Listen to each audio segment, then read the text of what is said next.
Assalamualaikum warahmatullahi wabarakatuh. Rutin pagi yang membuatkan kita tahan lasak. Bangun, gosok gigi, berpakaian, makan sarapan pagi, pergi bekerja. Pagi masuk kerja, petang balik kerja. Bagaimana kita memulakan hari kita? Kita adalah makhluk yang suka dengan kebiasaan. Kita dengan mudah memasuki beberapa tabiat yang tidak terlalu buruk, namun tidak benar-benar membiarkan kita hidup dengan sepenuhnya. Sekiranya kita mencari sesuatu untuk memberi kita sedikit kelebihan, ubah sedikit sahaja rutin pagi kita. Rutin pagi adalah pengalaman yang penuh perhatian yang membawa kita ke jalan yang menuju hari yang hebat. Apakah beberapa tabiat yang boleh kita mulakan dalam rutin pagi? Berikut adalah beberapa perkara yang perlu kita pertimbangkan. Yang pertama, hidrat. Badan kita mengalami hidrasi sewaktu bangun dari tidur. Dengan segelas air adalah salah satu perkara yang terbaik yang boleh kita lakukan. Untuk rasa lebih kesannya, cubalah air lemon swab ataupun panas terlebih dahulu pada waktu pagi. Ini dapat membantu sistem pencernaan kita segera bergerak. Sama ada kita memilih segelas air sejuk ataupun air lemon panas, kita akan mendapat banyak faedah untuk menghidrat badan kita dengan segera. Beberapa faedah yang dinyatakan pada kedua-duanya termasuk meningkatkan metabolisme kita, meningkatkan prestasi mental dan membantu menghilangkan toksin di dalam badan kita. Sekiranya kita menang pagi, kita menang hari ini. Tim Ferriss. Yang kedua, masa yang tenang. Refleksi dengan catatan rasa terima kasih atau bermeditasi. Beberapa orang yang paling berjaya memulakan hari mereka dengan beberapa waktu yang tenang dan refleksi, termasuk Oprah Winfrey, Mel Gibson dan Tim Ferriss. Setiap rutin ini dapat membantu mengurangkan tekanan, menenangkan fikiran dan dapat membantu kita mengawal kesihatan mental kita. Tabiat ini membantu memulakan hari dengan positif dan melatih otak kita untuk mencari kebaikan sepanjang hari kita. Fikiran kita diprogram untuk mencari apa yang mereka cari. Jadi, jika kita melatih otak kita untuk mencari kebaikan, itulah yang akan ditemui dan membolehkan kita bergerak sepanjang hari dengan lebih positif. Yang ketiga, hantar cinta.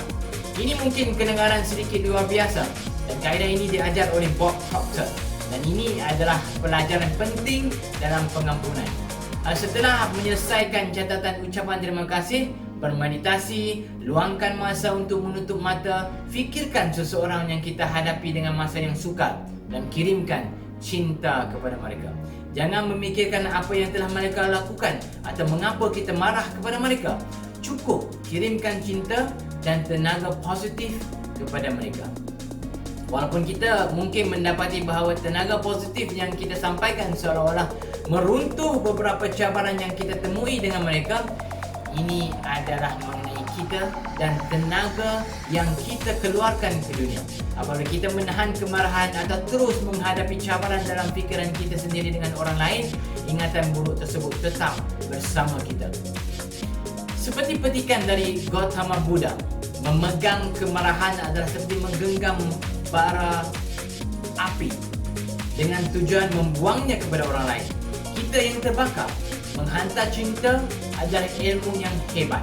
Bayangkan orang yang menghina kita, orang yang membenci kita, tapi dari sudut hati kita, kita hantarkan cinta padanya, kasih padanya, sayang padanya. Yang keempat, gerakkan badan kita. Memulakan hari kita dengan bersenam dapat membantu meningkatkan mood dan meningkatkan tenaga kita. Terdapat banyak faedah bersenam setiap hari. Apa sahaja yang boleh kita lakukan untuk menjadikan badan kita bergerak lebih awal pada waktu pagi, walaupun semudah berjalan di sekitar blok perumahan kita selama 10 minit sambil memberi salam kepada orang yang kita temui, akan mengalirkan darah kita untuk meningkatkan kewaspadaan dan mempersiapkan kita untuk hari tersebut. Dan di samping itu, jika kita meluangkan masa untuk bersenam sepenuhnya, kita dapat meningkatkan daya metabolisme badan, anti-aging, menyihatkan jantung kita, meningkatkan fokus dan daya ingatan, mengurangkan stres yang berlebihan. bangun pagi setiap hari, sementara orang lain masih bermimpi, kita dapat mewujudkan impian kita. However, yang kelima, teruskan tugas yang paling penting. Sebarangan besar daripada kita menulis senarai perkara yang harus kita lakukan. Berusaha mencari seberapa banyak yang mungkin. Walaupun melakukan seberapa banyak yang dapat diselesaikan, mereka yang mempunyai kebiasaan pagi yang hebat berjaya melakukan tugas yang paling penting terlebih dahulu dan akan mendorong kita lebih jauh dalam jangka panjang. Luangkan masa untuk menulis hingga 6 tugas yang paling penting untuk kita lakukan hari ini. Kemudian tentukan keutamaan. Bermula dengan tugas yang paling penting, perkara yang jika kita menyelesaikan satu tugas hari ini akan memberikan impak yang paling besar. Kita memulakan hari kita, mulakan dengan tugas tersebut dan lupakan yang lain buat masa ini. Dan jangan beralih ke tugas yang berikutnya selagi tugas pertama tidak selesai. Kedengaran sangat mudah, tetapi merupakan strategi yang sangat berkesan untuk menyelesaikan lebih banyak perkara pada satu hari. Fikiran kita cenderung mengembara dan ingin memikirkan tugas seterusnya sebelum kita menyelesaikan yang pertama. Dan dengan memutuskan perkara yang paling penting, kita akan selesai dengan lebih cepat dan perkara paling penting yang perlu kita selesaikan sehingga kita dapat meneruskannya ke tugasan yang berikutnya.